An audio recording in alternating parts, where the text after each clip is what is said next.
Salut mes petits poneys. Aujourd'hui on va s'attaquer à un film qui a autant d'effets spéciaux que de défauts. J'ai nommé Jurassic World. Et puis vous aurez droit à un bonus à la fin. Allez, c'est parti.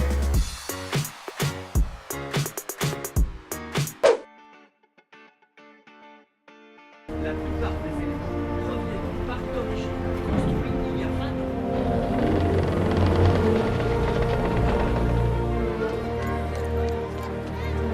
On devait attendre. J'en peux plus, moi, d'attendre.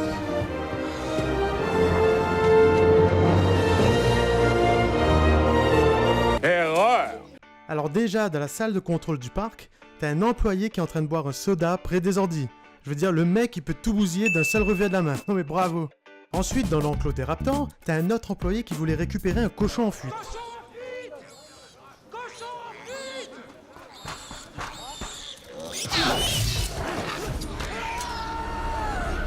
Je sais pas pourquoi il fallait absolument récupérer le cochon, mais le gars était manifestement pas doué quoi. Mais ils les recrutent où leurs employés à la fac? Mais moi ce qui m'a fait le plus halluciner, c'est comment l'Indominus Rex, le plus dangereux dinosaure du parc, arrive à s'échapper de son enclos. Pour résumer, il suppose que le dino s'est échappé puisqu'il n'y a plus aucune signature thermique dans l'enclos et qu'en plus il y a des traces de griffes sur le mur d'enceinte. Donc le dino a escaladé le mur en fait. La gérante s'affole un peu, mais elle explique que le dino a un implant dans le dos. Et donc elle va appeler l'équipe de gestion du parc et elle va obtenir les coordonnées GPS de l'implant. Mais pourquoi tu te barres, débile? Elle part rejoindre l'équipe de gestion lorsqu'il suffisait simplement de les appeler sur place. Il te fait à quoi ton téléphone? Espèce de rousse. Mais surtout qu'on me dise pourquoi. Mais pourquoi les gardiens rentrent dans l'enclos avant d'avoir les coordonnées GPS du dino? Juste pour être sûr de pas se faire bouffer en fait. C'est complètement débile quand ils pensent. Ouais, je suis pas sûr que le dino est là, mais viens, on va vérifier. Je suis assuré, t'inquiète. Ça alors, le dino est là? Je m'y attendais pas. Question, pourquoi ils ont pas fait une porte à taille humaine comme ça pour sortir et entrer de l'enclos? Au début du film, il disait que le dino a toujours vécu dans cet enclos et qu'il n'en est jamais sorti. Alors pourquoi faire une porte à sa taille? Ils ont dû engager le même personnel que dans le premier parc. Le film annonce comme méchant du film un dinosaure modifié génétiquement. C'est celui qu'on a vu s'échapper tout à l'heure. Ok d'accord, sauf que tout, absolument tout, est mis sur le dos de la génétique pour justifier ses capacités. En fait, le dino c'est un personnage de X-Men, sauf qu'au lieu d'avoir des pouvoirs, il a des gènes. Beaucoup de gènes. C'est la foire aux gènes. Allez, c'est parti pour la liste. De quoi est faite cette chose? Le génome de base provient du T-Rex. Ok, gène de T-Rex, pourquoi pas. Ensuite, après que le dino se soit échappé, les gérants du parc décident d'envoyer une équipe pour essayer de le neutraliser. Mais dommage, voilà ce qui se passe.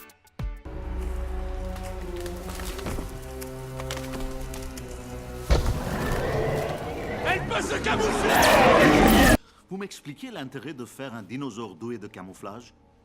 Nous avons ajouté des gènes de sèche pour l'aider à endurer un accélérateur de croissance. Ok, si tu veux. Vous vous rappelez quand il n'y avait plus de signature thermique dans l'enclos? Voilà la raison. Les grenouilles arboricoles peuvent moduler leurs infrarouges. On lui a transmis quelques brins de leur ADN. Elles communiquent entre elles. T'en veux encore? Ce truc a une part de raptor. Donc vous avez compris comment ça marche? On va jouer à un jeu. Bon, on va essayer de deviner qu'est-ce qu'il a encore comme gène.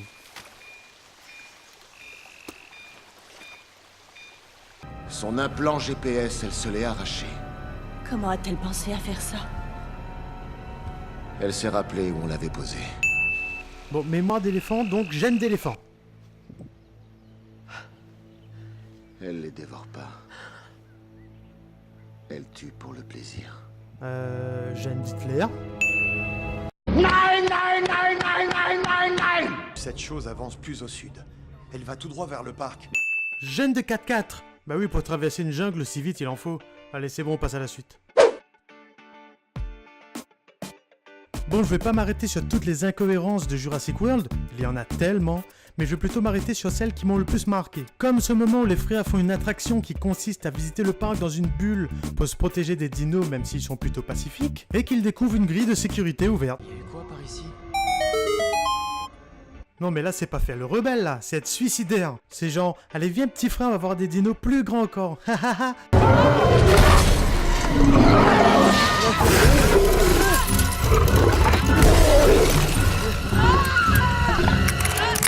Je ne pouvais pas faire de vidéo sur Jurassic World sans parler de cette scène mythique où t'as la meuf qui réussit à larguer un tyrannosaure en talons.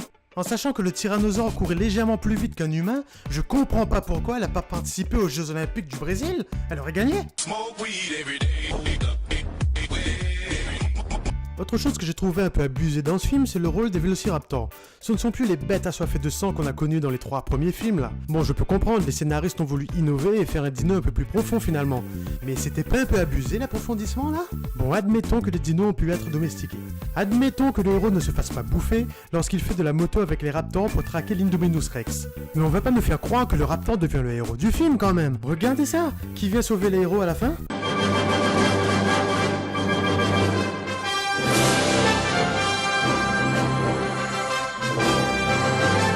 Et à la fin, le film en a plus rien à foutre. Déjà, il y a son pote le tyrannosaure qui vient l'aider à combattre, et ensuite, le film se transforme en combat de robots géants dans Power Rangers. Ptérodactyle! Triceratops! Smilodon! Tyrannosaure! Allez les amis, dites-vous qu'on est les meilleurs! On demande le pouvoir dinosaure!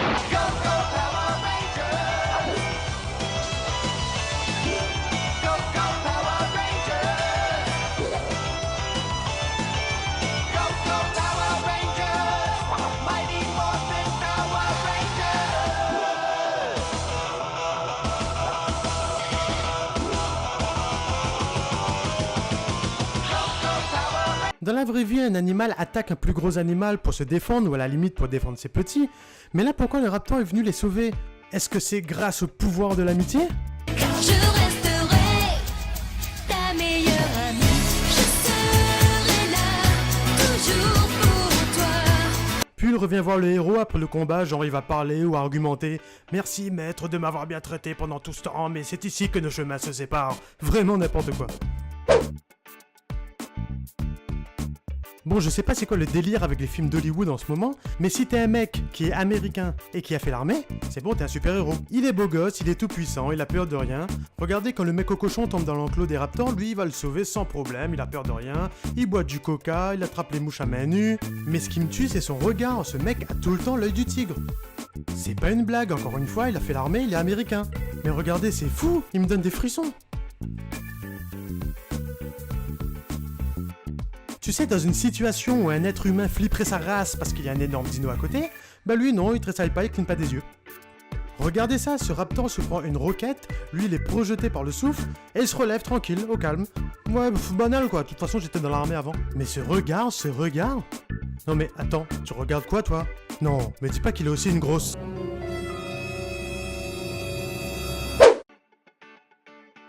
Vous vous rappelez quand le héros rentre dans l'enclos des raptors? Voici une petite compile d'images de détournement de la scène. Musique maestro!